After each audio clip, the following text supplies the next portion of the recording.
Dampaknya adalah annallaha bari'um minal musyrikin. Allah tidak mau tanggung jawab lagi pada keselamatan hidup orang-orang miskin, berarti per tanggal 11 di Rabiul Awwal. Ya, anna bari'um minal musyrikin. Annallaha bari'un minal musyrikin. Jadi kata bari'un turunan dari baro'atun di ayat pertama. Jadi baro'atun turunannya bari'un. Bertanggung jawab ya atas keselamatan orang-orang musyrik. Jujur saja, kalau pakai sunnatullah pada kaum Samud, maka mestinya orang-orang Mekah udah lama itu diazab itu. Udah lama. Bagaimana yang mereka lakukan terhadap Nabi dan para sahabat sampai ini 13 tahun. Tapi Allah cancel, Allah hold. Tapi hati-hati ya, 11 Rabiul Awal ke depan saya tanggung lagi. Allah akan memberikan azab dengan cara menggerakkan pasukan Rasulullah untuk menjalankan hukum Islam yang namanya syahadat tauhid. Itu azab itu. Karena mereka pernah menyadari di perang Badar 300 lawan 1000, sehingga matematikanya nggak jalan. Sulit. Ahli perang manapun di Mekah sulit menghadapi Rasulullah. Annallaha bari'un minal musyrikin. Hati-hati. Itu wa rasuluhu. Itu kadang teman-teman imam itu lupa menyadari bahwa itu wa rasuluhu. Saking lupa menyadari duduk persoalannya, kan ini pelik tuh ya. Itu macamnya wa rasulihi. Wa rasulih. Jadi itu wa rasuluhu. Klausul awalnya annallaha ayat bari ya minal musyrikin. Logika kita dua kemungkinan wa rasulihin. Nah, pintar tuh. Kalau kita pakai atof, maka dia wa rasulah.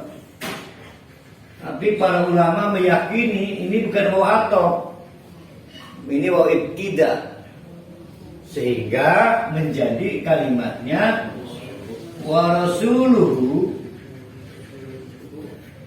bari'un minal musyrikin. Di sini idol.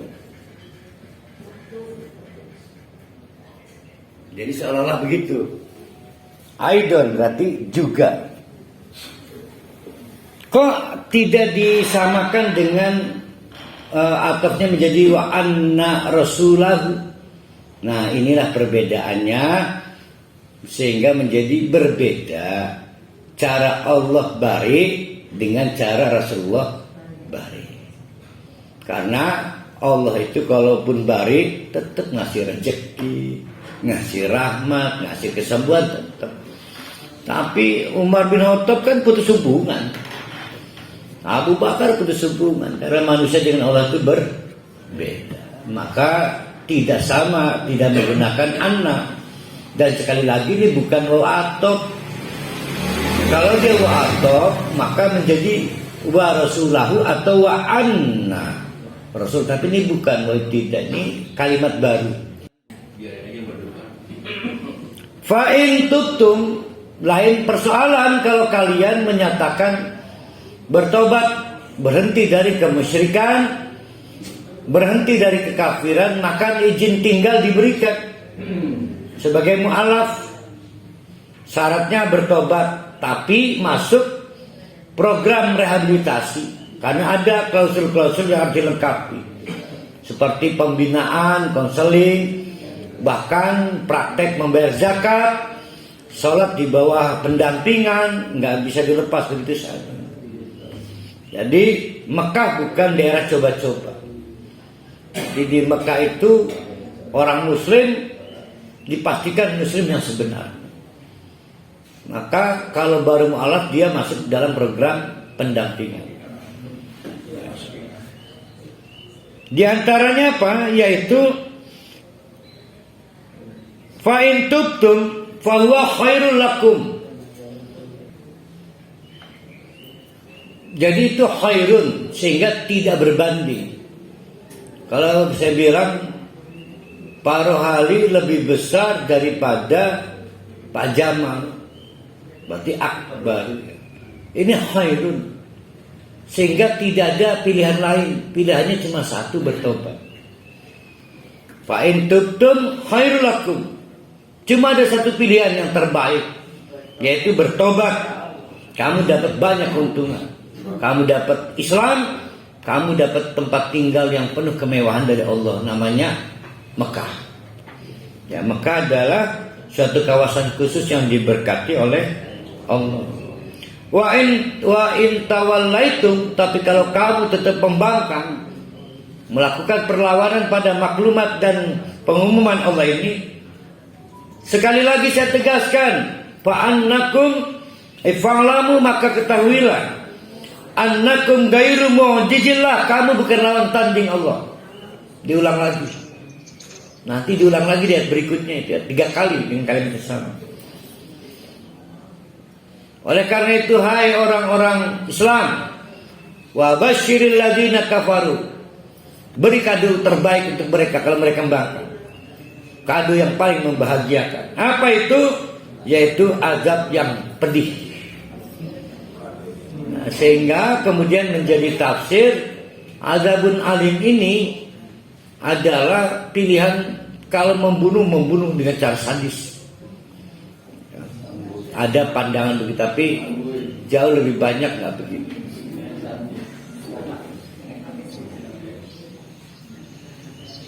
Illal ladzina ahadtum minal musyrikin. Dikecualikan dalam maklumat ini adalah orang-orang yang pada waktu terikat perjanjian Hudaybiyah atau perjanjian khusus lainnya berperilaku baik,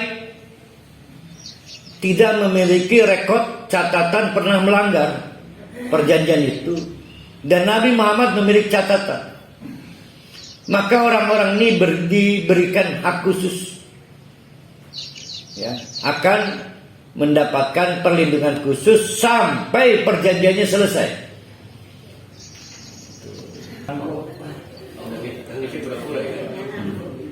Illal ladzina ahadtum minal musyrikin, kecuali orang yang masih bertahan dengan kemusyrikan tapi masih terikat dalam perjanjian sisa waktu tempo yang tidak Hudaybiyah. Karena kalau Hudaybiyah masih sisa 8 tahun. Maka summa lam yang kusukum, dan orang ini tercatat tidak melakukan pelanggaran atas pasal-pasal dalam perjanjian itu.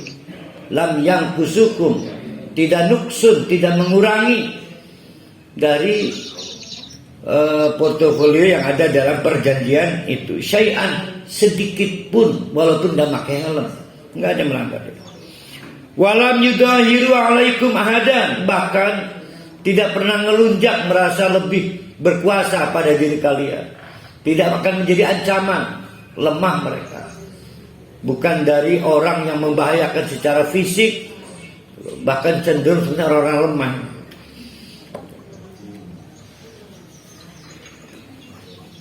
Bagaimana itu terhadap orang-orang itu? Maka kata Allah, khusus orang-orang itu, fa'atimmu, maka selesaikan. Apa yang diselesaikan?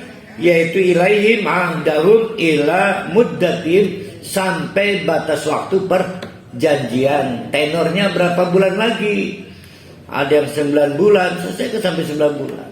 Sehingga walaupun pada tanggal 11 Rabiul Awal nanti itu diberlakukan pengusiran paksa, penangkapan besar-besaran, bahkan pembunuhan bagi yang melakukan perlawanan, khusus orang-orang yang tidak punya recording kejahatan perjanjian, itu akan diberi perlindungan khusus. Innallaha yuhibbul muttaqin. Karena sesungguhnya Allah itu hanya mencintai orang-orang yang terus-menerus memperhatikan mana perbuatan yang harus dihindari. Kenapa dihindari? Karena Allah murka kalau tidak dihindari. Apa diantaranya? Menganiaya orang yang diperintahkan Allah untuk dilindungi, padahal mereka musyrik. Udah diduga ini para sahabat bukan bingung, sulit mengontrol emosi. Bayangkan oleh kita, hari itu tanggal 11 Rabiul Awal misalnya, maka mulai pembersihan, tanda petik genosid lah, terhadap orang-orang musyrik di Mekah. Tapi masih harus membedakan beberapa orang musyrik tertentu. Wow, itu kalau bukan karena takut kepada Allah, sulit benar itu mengontrol emosi, sulit. Pasti orang-orang Islam, para sahabat Nabi akan ngomong, saya padu baik musyrik mah, padu baik. Ya, harap apa dikecualikan. Maka diperlukan innallaha yuhibbul muttaqin. Kadang-kadang kita nggak senang melakukan sesuatu, tapi mau gimana lagi ya? Allahnya nyuruh baik ke tetangga ini nyuruh belakang. Kata Umar bin Khattab, hai batu hitam, jengkel nggak dalam syirikin ihram doang. Tapi karena nabinya cium kamu, maka cinta. Itu namanya karena takwa kepada Allah.